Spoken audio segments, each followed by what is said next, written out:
고1 여름이 되면 학부모님들은 다 같은 말을 하세요. 중학교 때까진 괜찮았는데 고등학교 오니까 성적이 안 나와요. 왜 이런 일이 발생할까요? 안녕하세요. 저는 울산에서 초등, 중등, 고등학생을 대상으로 토플 수업을 하고 있는 릴리쌤이라고 합니다. 오늘은 초등학교, 중학교 때부터 토플 수업은 왜 필요할까? 라는 주제로 이야기를 해보려고 합니다.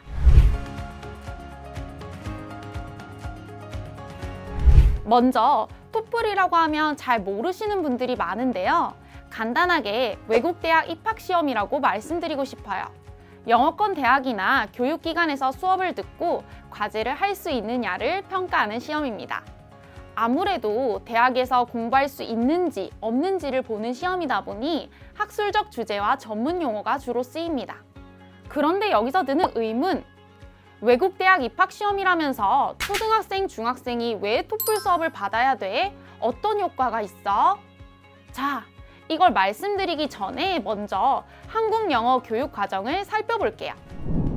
한국 공교육에선 보통 초등학교 3학년이 되면 영어를 시작합니다.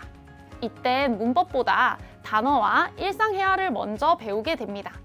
그리고 초등 과정을 지나 중등으로 가게 되면 본격적으로 문법에 집중하게 되는데요. 그러면서 문법 위주의 시험 문제가 대다수 출제되고 거기에 올인하는 현상이 나타납니다. 그렇게 열심히 문법 공부를 했어요. 그리고 고등학생이 됩니다. 저에게 문의가 많이 들어오는 시기가 바로 이 고등학교 1학년 여름입니다. 고1 여름이 되면 학부모님들은 다 같은 말을 하세요. 중학교 때까진 괜찮았는데 고등학교 오니까 성적이 안 나와요. 왜 이런 일이 발생할까요? 우리가 중학교 때까진 문법 위주로 열심히 하지만 고등학교 때부턴 독해도 많이 보기 때문입니다.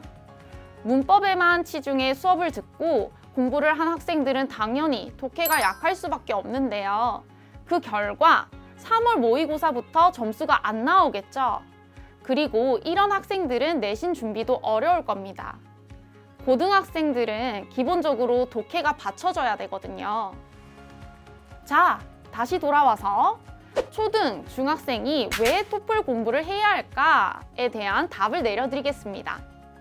고등학생 때부터 문법뿐만 아니라 독해, 듣기, 서술형까지 대비해야 좋은 영어 성적을 얻을 수 있습니다. 그 준비는 초등, 중학생 때부터 해야 된다는 거고 그 답은 바로 토플이라고 생각합니다. 첫 번째, 리스닝. 2023년 수능을 보면 듣기가 조금 빨라졌어요. 단순하게 모의고사 준비만 했던 학생들은 빨라진 듣기로 당황하고 어려워했습니다. 그러나 토플로 평소 훈련한 학생들은 수능 듣기가 아무리 빨라져도 무리 없이 문제를 풀 수 있었어요. 이유는 듣기 속도와 길이의 차이입니다. 수능 리스닝은 한 문제당 1분 남짓이지만 토플은 기본 2, 3분이 넘어가요. 거기다가 토플 액추얼 정도로 올라가면 5분 정도의 듣기를 하게 되죠. 속도 역시 일반 대화, 강의하는 속도 정도로 빠르기 때문에 자연스럽게 이 속도에 적응해 듣기 연습이 됩니다. 두 번째, 독해.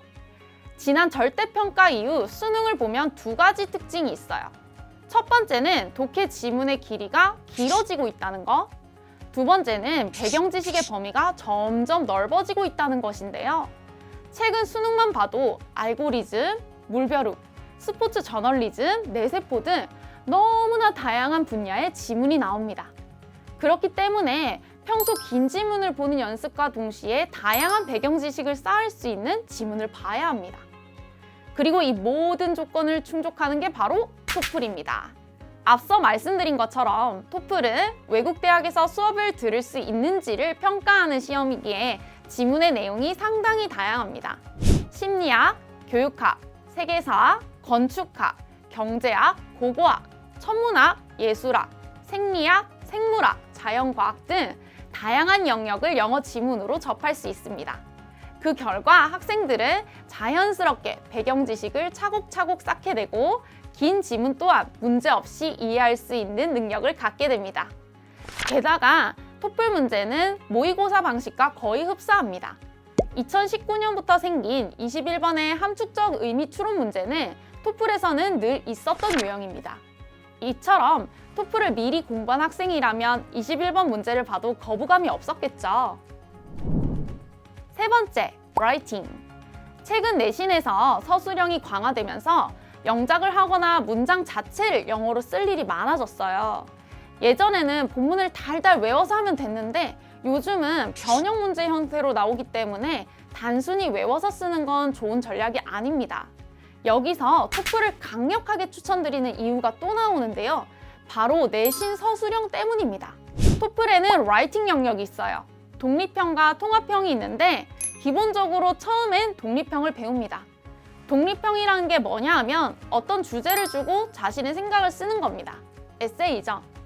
가령 미래를 위해 저축하는 것보다 여행 가서 돈을 쓰는 편이 더 낫다 라는 주제를 놓고 동의하는지 동의하지 않는지 구체적인 이유와 함께 서론, 본론, 결론으로 나눠 생각을 정리합니다. 이 과정에서 학생들은 영작은 기본이고 자신의 생각을 글로 서술하는 능력까지 갖게 됩니다. 이렇게 공부한 학생들은 고등학교 서술형 시험에서 변형 문제가 나와도 당황하지 않고 본인의 생각을 깔끔하게 잘 정리할 수 있겠죠. 해가 갈수록 영어 시험은 어려워지고 있어요. 특히 절대평가 실시 이후로 난이도가 더 올라가고 있습니다. 리딩 지문은 길어지고 내용은 다양해지고 듣기 속도는 빨라졌죠. 내신에서 서술형 평가도 무시 못하고요. 이런 모든 점에서 봤을 때 초등, 중등에서 가장 좋은 선택은 토플이라고 말씀드리고 싶습니다. 물론 문법도 당연히 병행되어야겠죠. 아이들에게 있어서 가장 큰 길잡이가 되어주는 것은 선생님과 학부모입니다. 우리 어른들이 아이들에게 적절한 교육을 해줌으로써 아이들이 좋은 결과를 낸다면 얼마나 좋을까요? 항상 고민하시고 깊이 생각하시는 우리 선생님들, 학부모님들 늘 응원하고요. 영상 시청해주셔서 감사합니다.